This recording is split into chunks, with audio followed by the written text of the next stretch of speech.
O tema que nos traz hoje aqui é um tema complexo. Disseram-me que temos aqui presentes vários empresários, para não dizer muitos empresários, e, portanto, vou utilizar unicamente as partes técnicas quando me dirigir a investigadores. E, por isso, preciso de vos explicar que o laboratório, para nós, é o nosso local de trabalho e, portanto, não pode ser o nosso refúgio do mundo. E não podemos estar alheios àquilo que passa, deixando que outros tentem aplicar as coisas que nós fazemos. Muito bem, com a crise, há uma tendência perigosa e que já está a chegar aos Estados Unidos, da diminuição da investigação básica. Portanto, perante a complexidade dos temas e pela segurança de que muitas das coisas que são quantificáveis e que estão representadas por dados e percentagens já foram referidas hoje e vão ser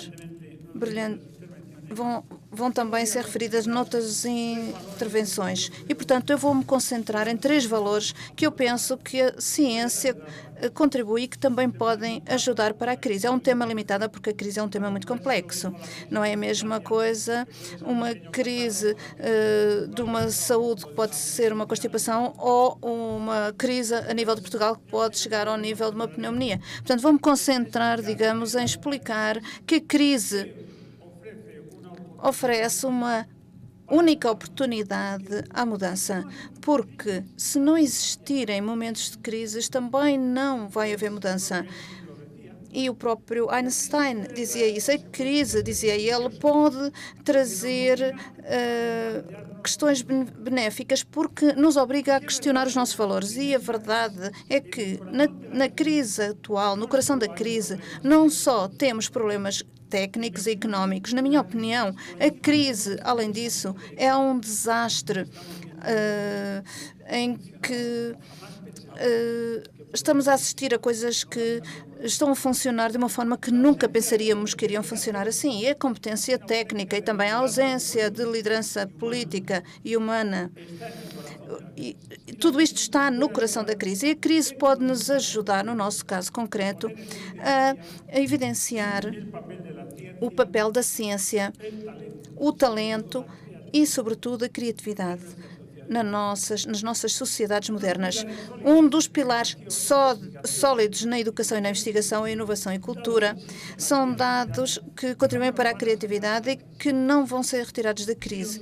Se nós não os tivéssemos tido, não teríamos entrado na crise. Mas, sim, nós estaremos em condições adequadas para a concorrência internacional quando nós sairmos da crise.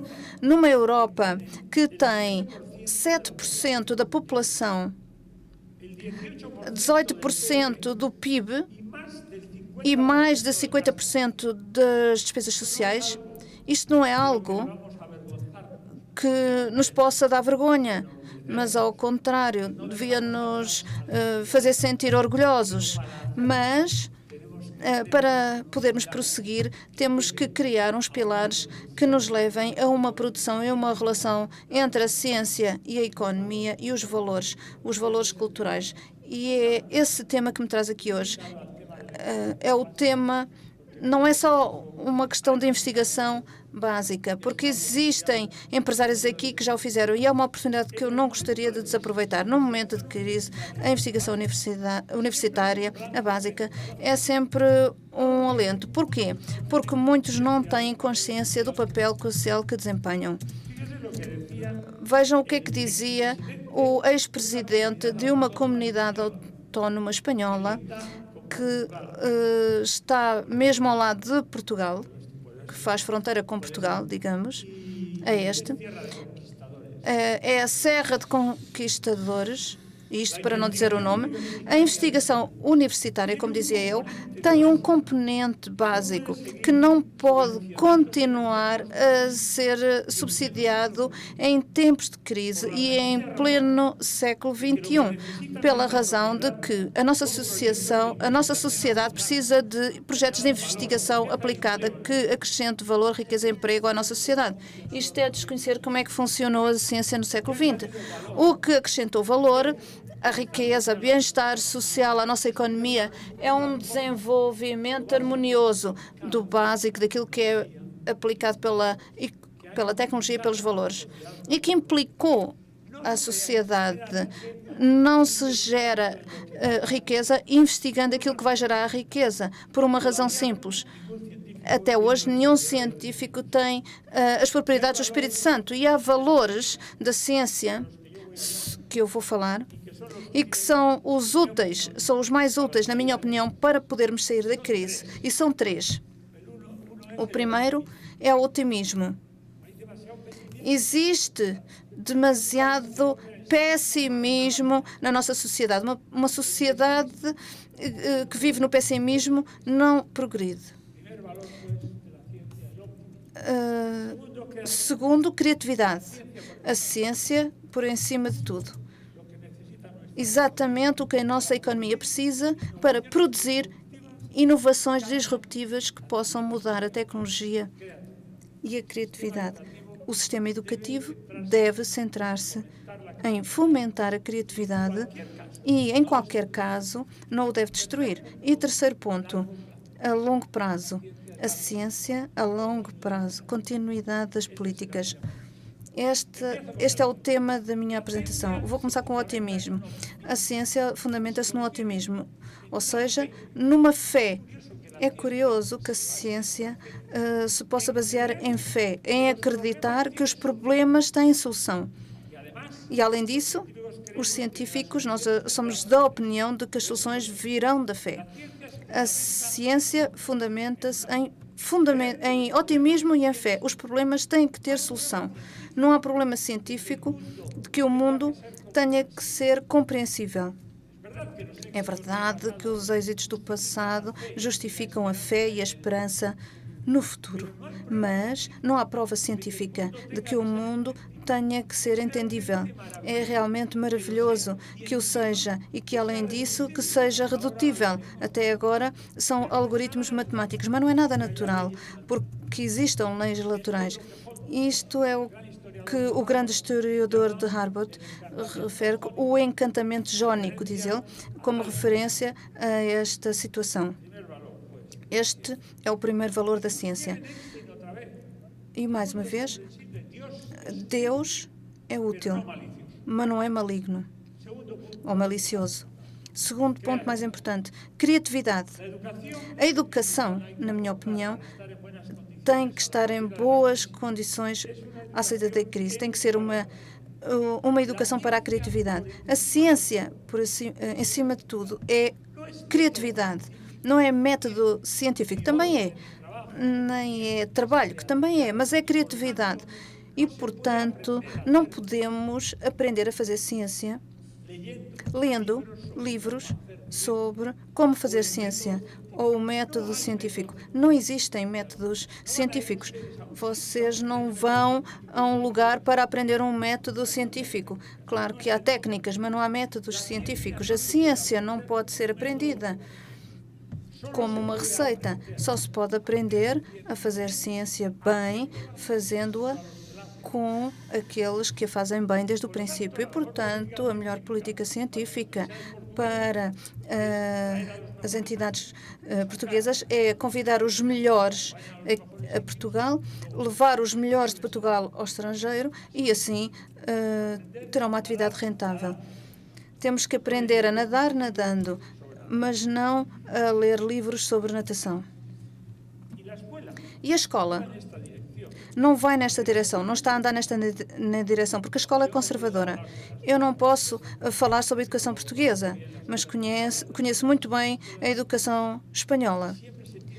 Mas existe uma idolatria dos conteúdos e dos exames. Tem que haver um equilíbrio, porque em certos casos saber contar e ler e escrever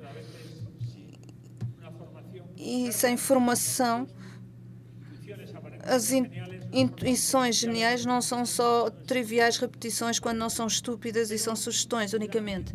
Mas a ciência, a escola, é conservadora e pode correr o perigo ou pode correr o risco de matar. A criatividade, que em última instância é a capacidade ou o talento para solucionar problemas sobre coisas que não têm solução ou relacionar coisas diferentes. Reparem, o grande matemático de Cambridge, Litter,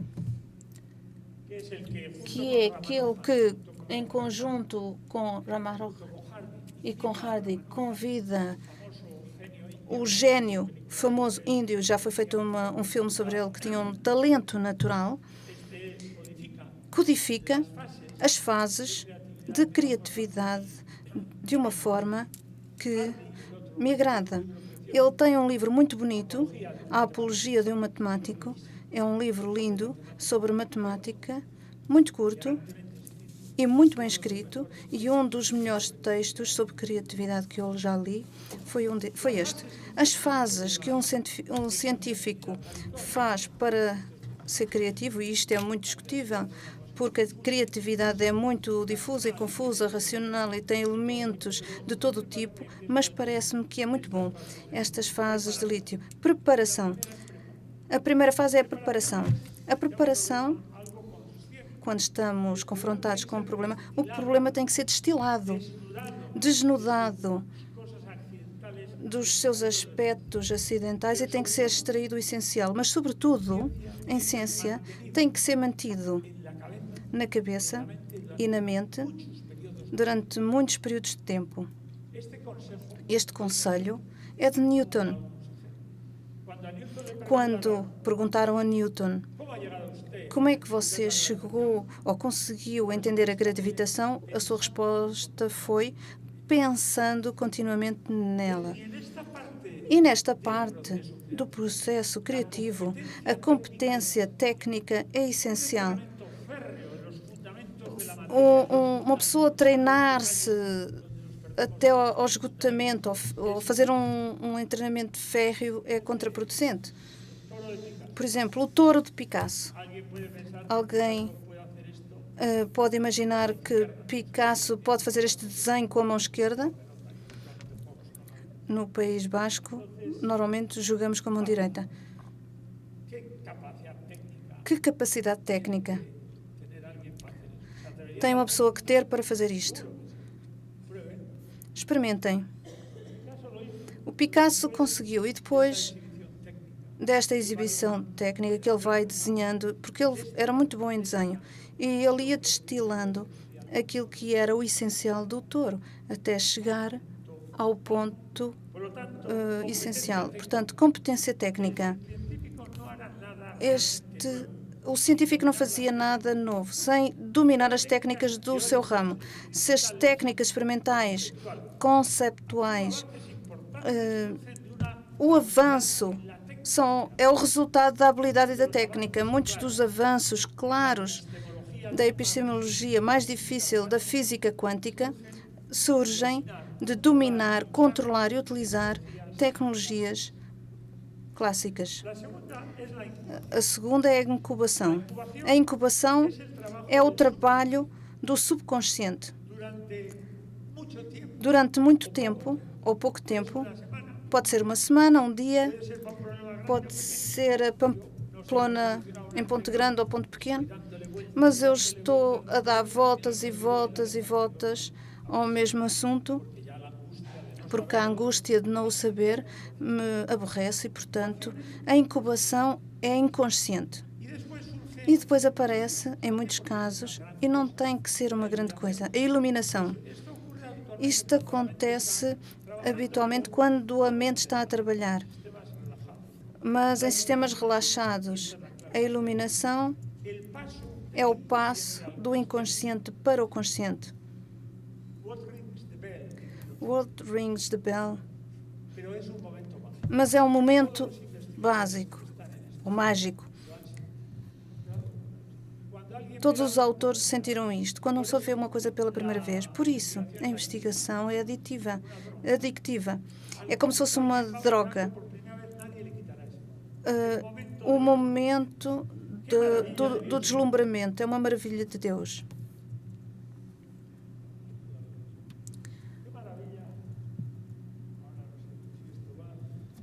Não sei se isto funciona, diz o orador. Que ideia maravilhosa quando o Watson se dá conta disto. Como as bases se encaixam na estrutura e como, utilizando a figura de infração de uma mulher adotada por ela, ao ser mulher, eles podem encaixar as letras do alfabeto, as 4 letras, ao longo do eixo vertebral da molécula e quando fazem coincidir estas letras, esta fórmula contém um mecanismo de réplica, ou seja, é a fórmula que uma geração transmite as características para a seguinte. É um momento mágico. É o segredo da vida. Ele descobre o segredo da vida.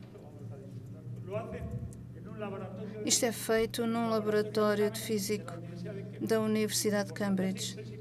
E isto é importantíssimo. Custa 5 milhões de dólares. Isto é um laboratório pequeno. Foi descoberto aqui o nêutron e o elétron, onde eu estudei. É o momento do descobrimento, as bases. E este foi o descobrimento mais importante.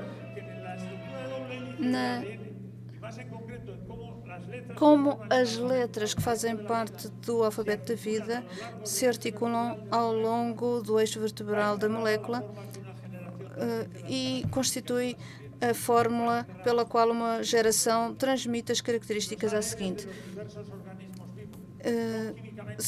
Os organismos vivos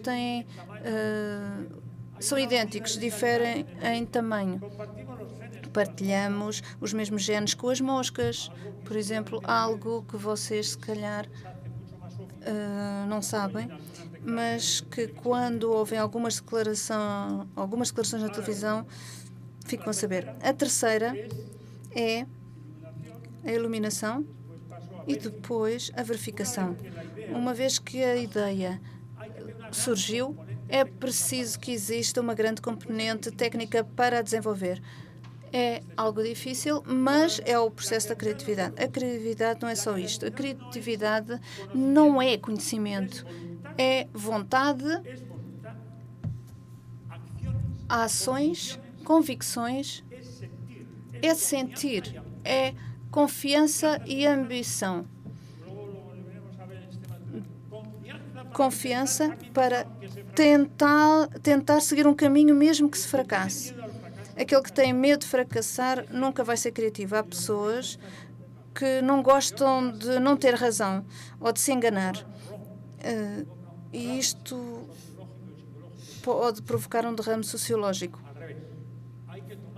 É preciso sermos capazes de correr riscos e de falhar. Bill Gates referiu ao diretor do laboratório de informática, o laboratório informático de Cambridge, disse: se você acertar em todos os seus projetos, já fracassou. É também outra frase conhecida de outro poeta, aquele que deixa de lado todos os horrores, deixa de fora a verdade. E neste ponto da criatividade temos que dizer algo que neste momento é especialmente importante. E é a burocracia. A burocracia está a crescer. Temos muitos corruptos no mundo e a resposta à corrupção é criar mecanismos para que os poupados possam trabalhar muito. A experiência diz-nos que a burocracia tende a expandir-se e tem um efeito demolidor na sociedade e não damos suficiente importância a este efeito demolidor.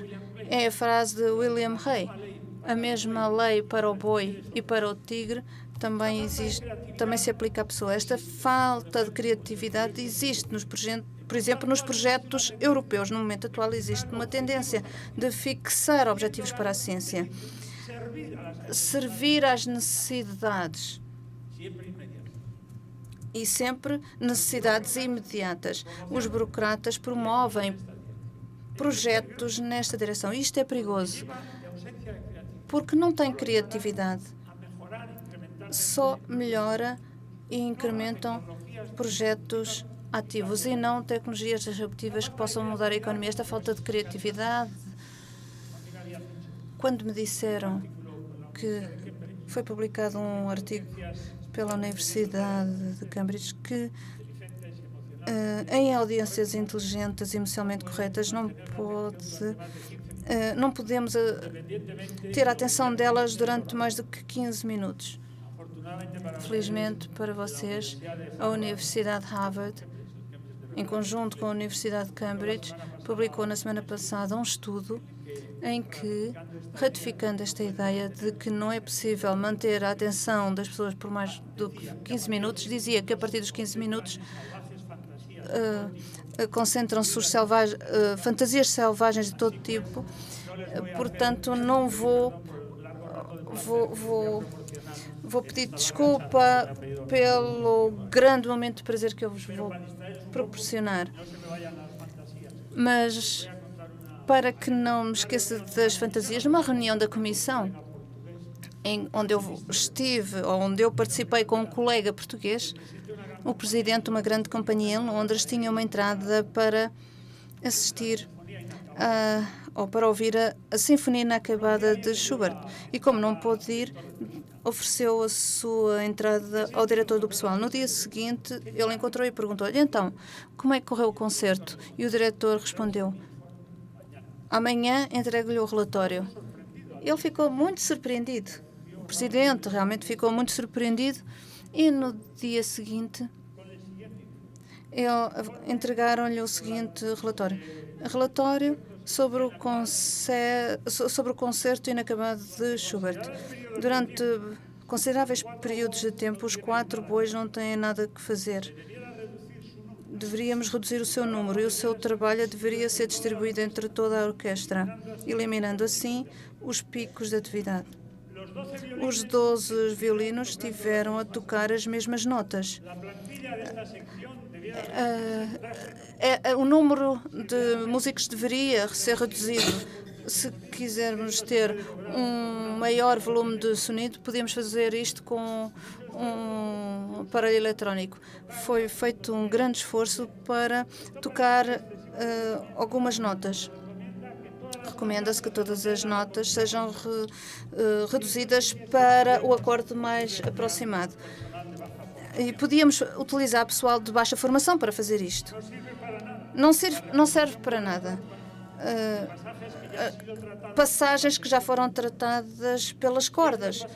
Se estas passagens redundantes fossem eliminadas, o concerto poderia ser reduzido de 2 horas a 20 minutos. E também gostaria de indicar, Sr. Presidente, que se Schubert tivesse tido a sorte de ter um diretor de pessoal como eu, certamente teria tido tempo para concluir a sua peça, a sua obra.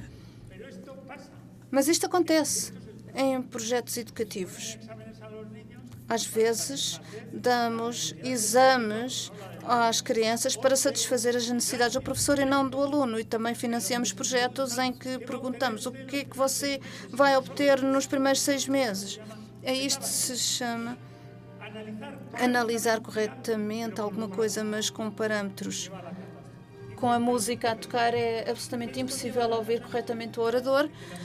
Isto faz com que as universidades estejam sobrereguladas, com a violação da autonomia universitária e sem fundos necessários para atribuir subsídios. A mensagem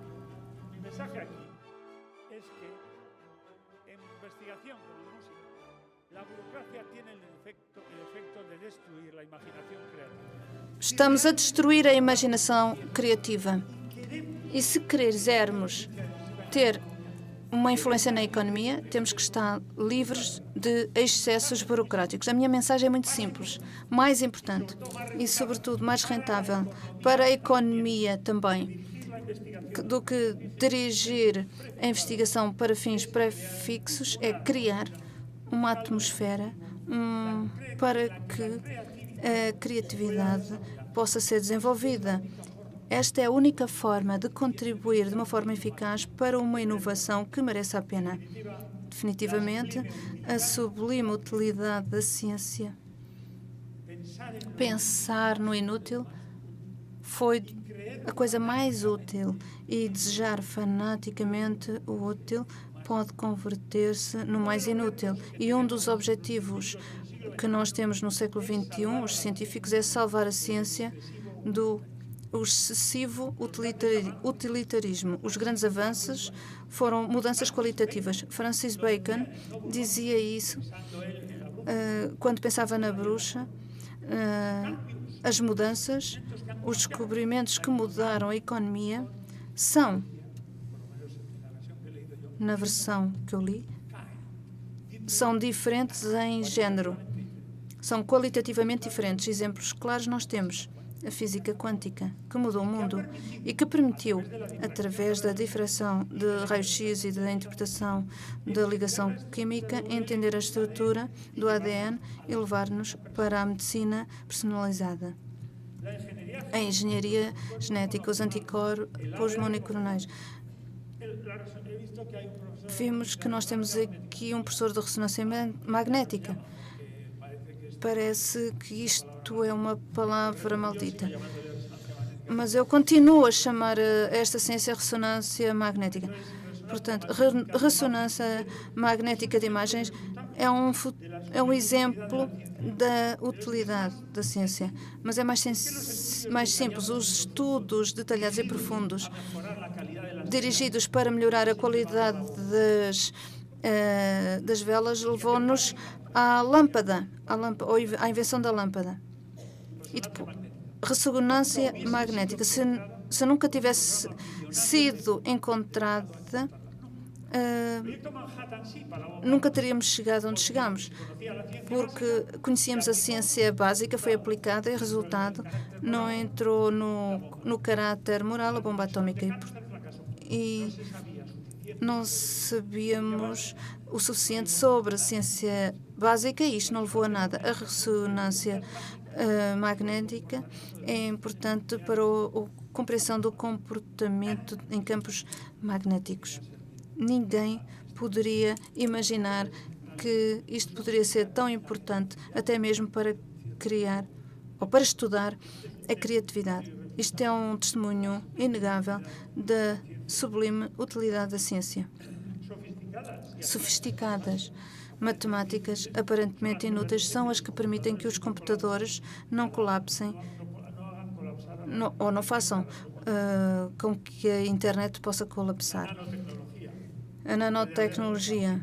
Podem existir nanopartículas, cuja resposta eletrónica pode ser controlada, são implantadas de uma forma funcional num cancro de peito e depois faz-se ressonar essa frequência, tal como vocês podem ver isto na internet, libertam a sua energia de uma forma direta e fundem o tumor.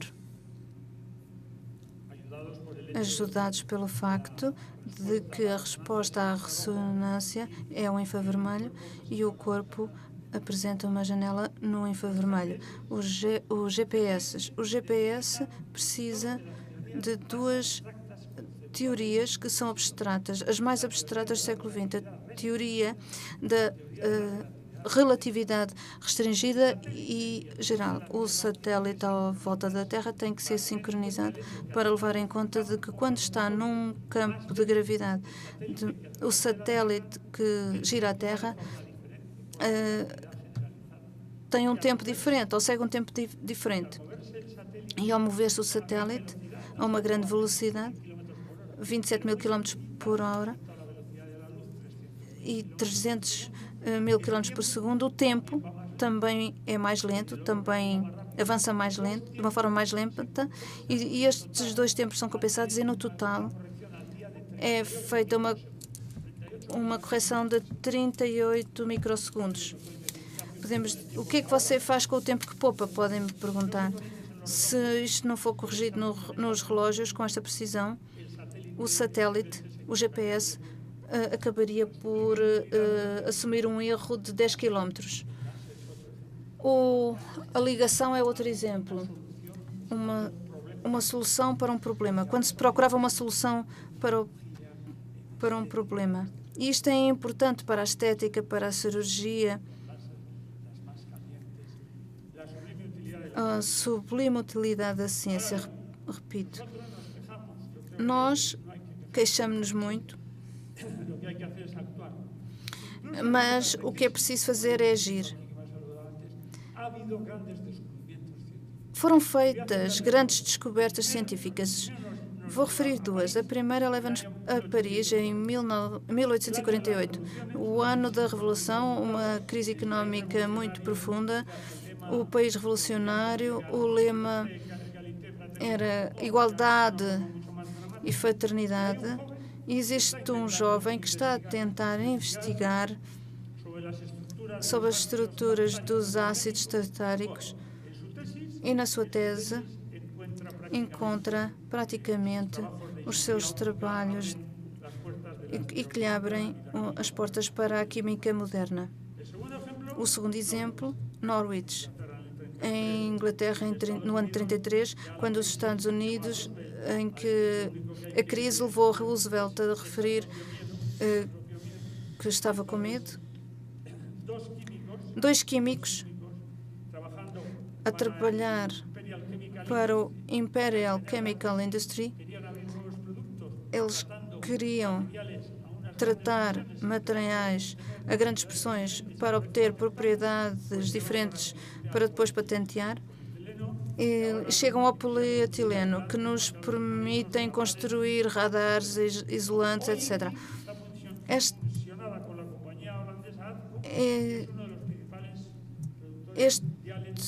material é muito importante hoje em dia e sem este descobrimento, com a teoria das macromoléticas, que foi utilizada ou descoberta pelo grande químico alemão no ano de 53, no ano de 34, nos Estados Unidos já tinham proibido a utilização de armas químicas, já havia alguns problemas, isto já tinha sido denunciado porque havia já um pacifista oculto. O denominador comum destas descobertas é que se produziram em condições económicas e sociais difíceis. Os investigadores, além de protestar porque não tinham fundos e nem podiam fazer o que queriam, muito bem, nesta linha de criatividade, gostaria de falar um pouco sobre o sistema educativo que me preocupa. Portugal é um país pequeno, o País Basco também. E quanto mais pequena é a comunidade, mais importante se torna. Isto, para mim, sempre foi óbvio. Uma comunidade pequena só pode sobreviver com qualidade em todos os âmbitos. E uma qualidade generalizada só se pode conseguir se a primeira prioridade desta qualidade for a educação. A primeira prioridade tem que ser a educação. Isto não se faz com grandes planos ou projetos. Claro que precisamos de dinheiro. Uma boa educação é cara. Mas é muito mais caro não a ter. Mas temos que nos basear nas pessoas. A receita é fácil, muito parecida à da Islândia. Precisamos de professores bem formados e bem informados, bem remunerados e bem reconhecidos socialmente. Isto é muito mais útil. Poucos alunos por sala de aula, métodos e metodologias direcionados. Muito bem. Em relação à criatividade, ninguém consegue ensinar criatividade a ninguém. A educação deve ser sempre aberta, capaz de impulsionar aquilo que pode ser ensinado. O amor por aquilo que se faz, o afeto pela matéria, a paixão pelo conhecimento. Isto é um símbolo da investigação científica e deve ser transferido para o sistema educativo. Paixão por conhecer. É essa a investigação que deve ser feita, porque o investigador não é como o sábio. O investigador não quer descobrir para conhecer, não. Ele quer conhecer para descobrir. E só se ensina com afeto, Napoleão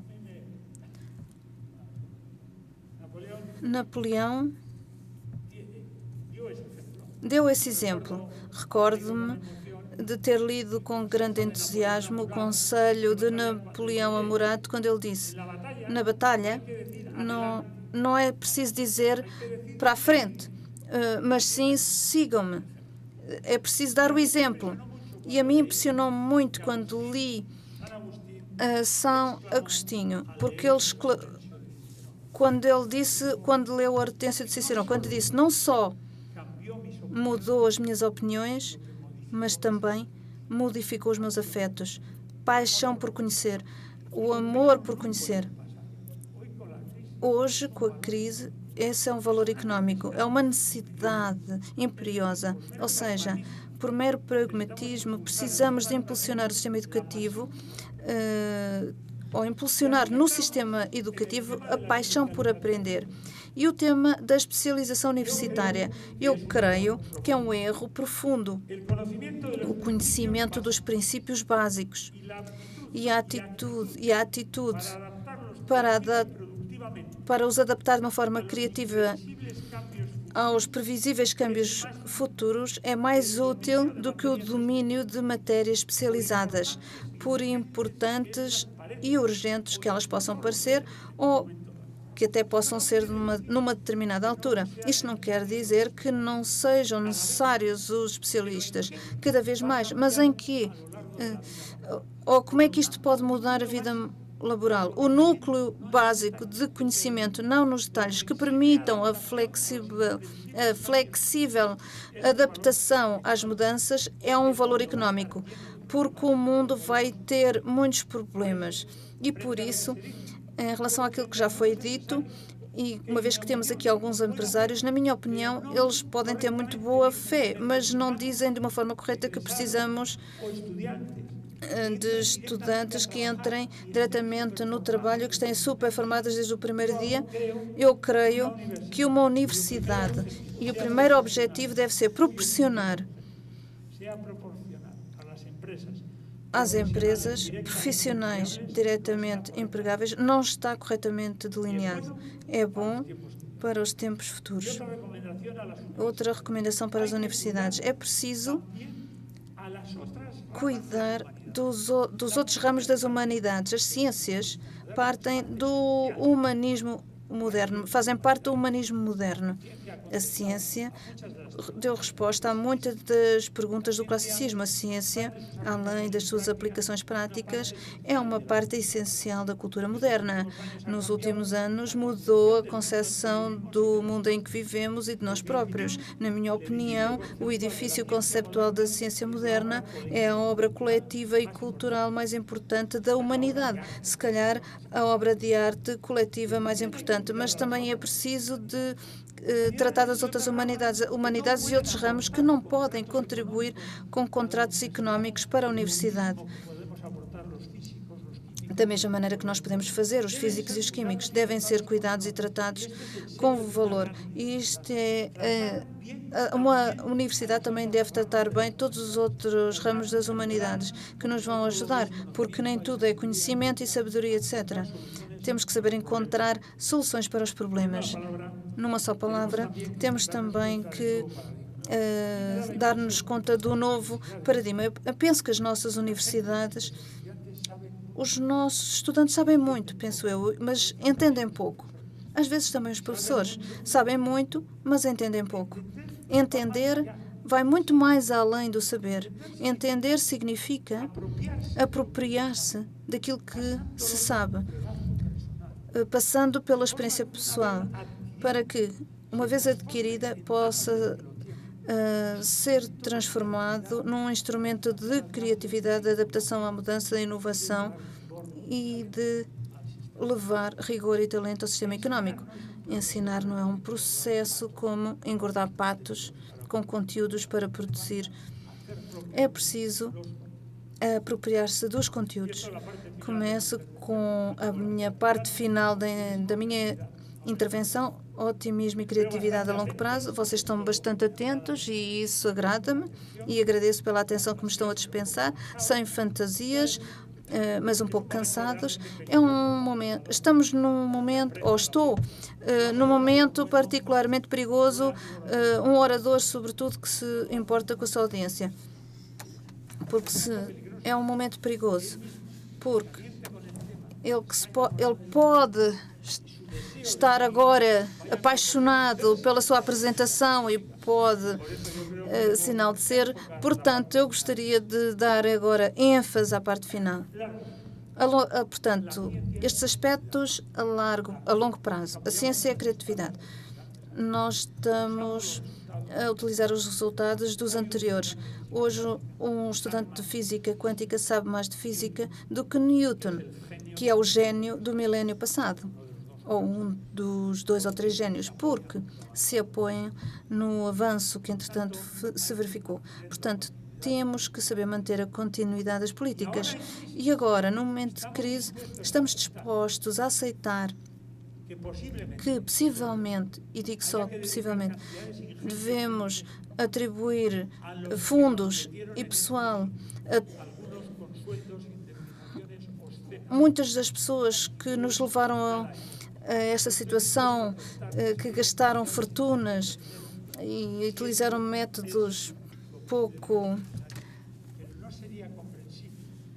adequados. Não seria compreensível que se investisse o suficiente para garantir o futuro da educação, para podermos ter um sentimento de solidariedade com o futuro, inovação e desenvolvimento tecnológico. E nisto nós temos que ter uma ideia muito clara. Para o futuro, tenho que referir um clássico. A riqueza das nações vai depender cada vez mais da riqueza das nações. Das noções, perdão. A ciência contribuiu de uma forma decisiva para a economia e para a democracia. Existe uma correlação clara entre o índice de transparência, de limpeza e de corrupção do setor público e o número de publicações por milhão, 1 milhão de Suécia, Suíça, Dinamarca, Finlândia, Portugal, está mais ou menos aqui.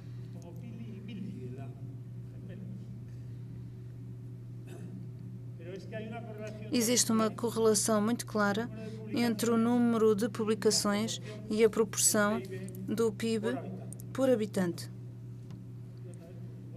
Portugal e Espanha estão aqui. São países, não os piores, mas somos subdesenvolvidos a este nível.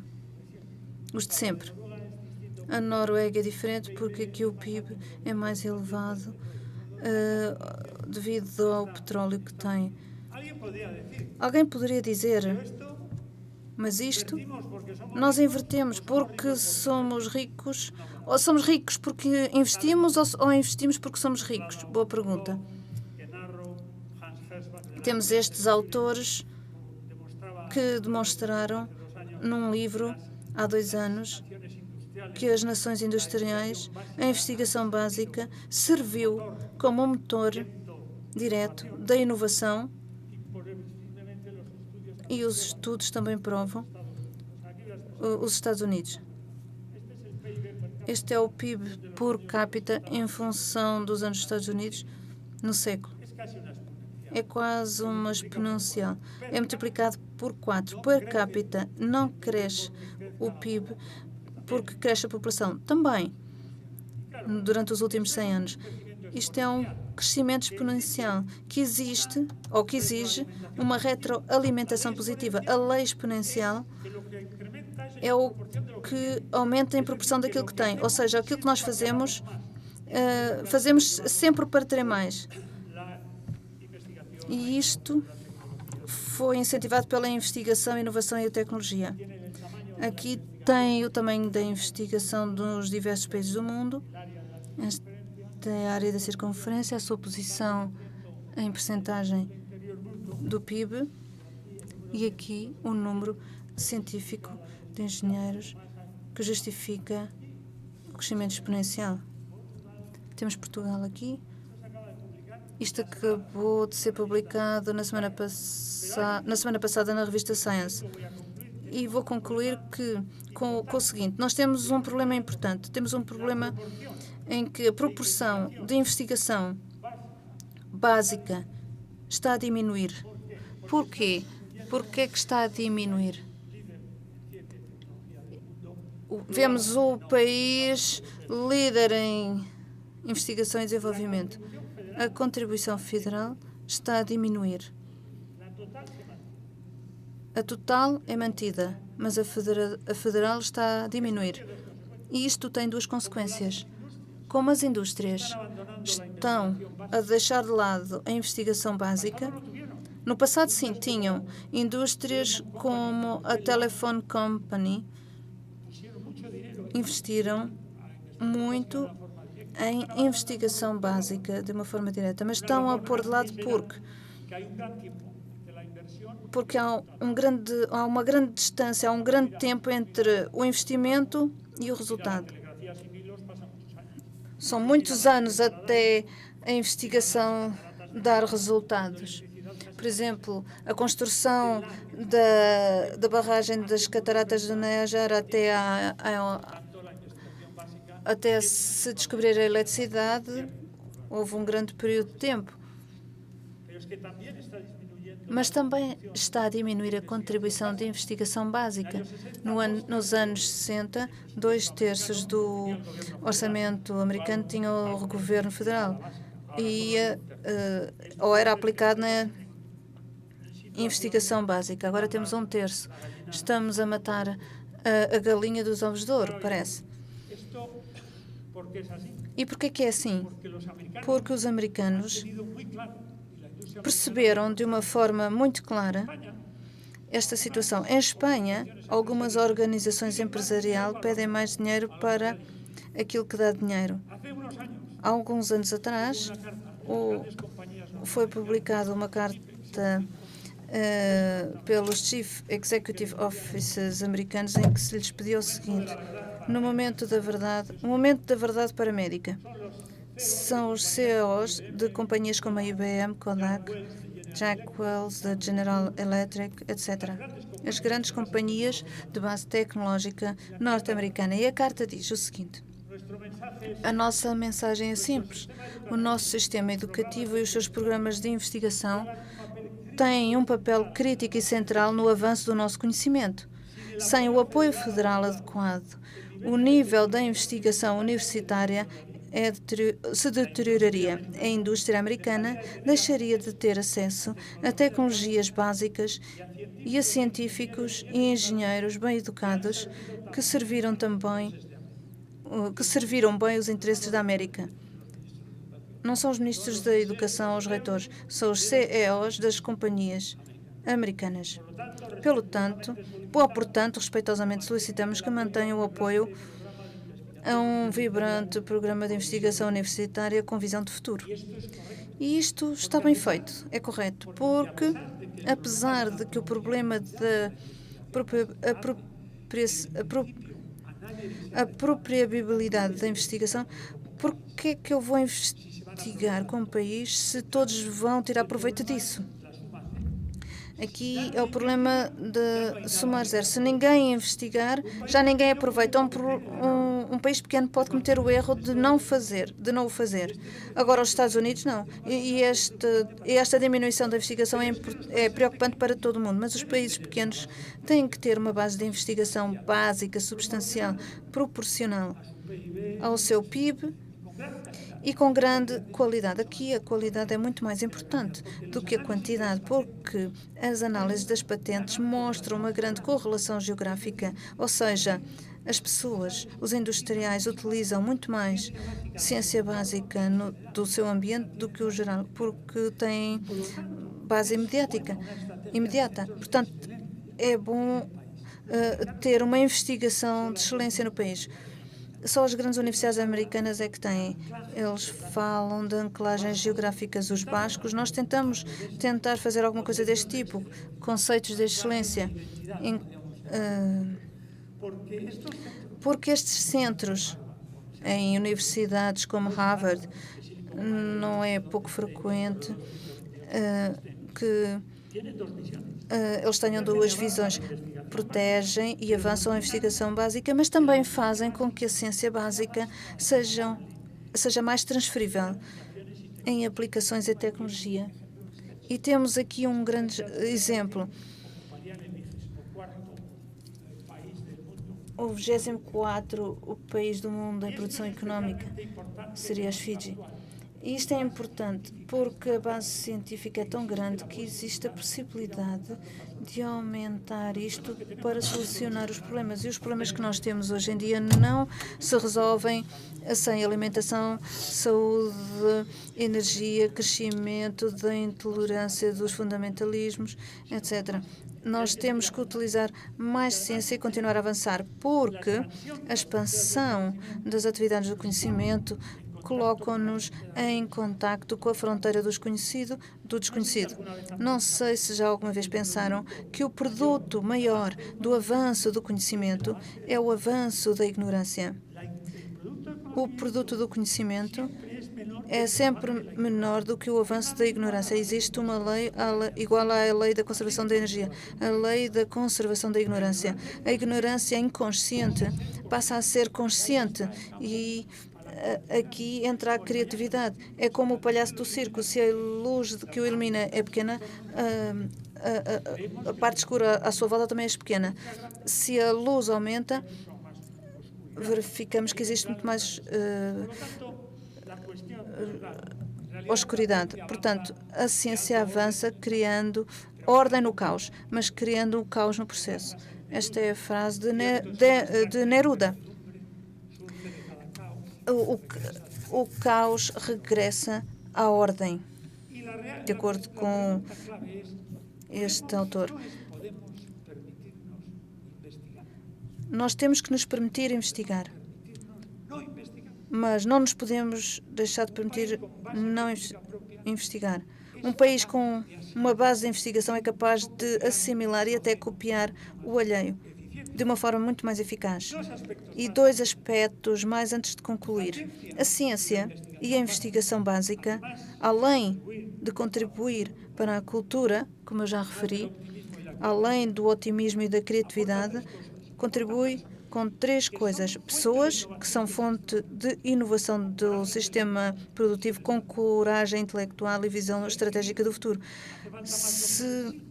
São precisos mais doutores? Sim, não para que continue a ser feita a investigação, mas para que transfiram as suas qualidades, atitudes e coragens para o sistema produtivo. Quanto mais, melhor. Mas é preciso que façam bem as suas teses, que façam trabalhos não para a glória do seu diretor.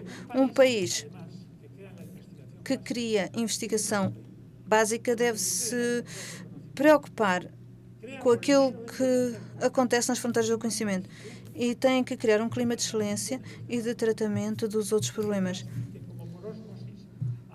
E isto é transmitido por osmose às outras atividades. A ciência é culturalmente importante, mas é também, além disso, esteticamente bela e economicamente decisiva. E este edifício de ideias que nós construímos antes da crise não deve ser descuidado em tempos de crise, porque constitui valores humanos permanentes e património público importante. E vocês deveriam sair daqui com a ideia de que, sendo o conhecimento útil muito importante, mais útil ainda para uma sociedade é dar-nos conta e agir em consequência de que é útil conhecer, porque a cultura do século XXI vai ser científica e tecnológica.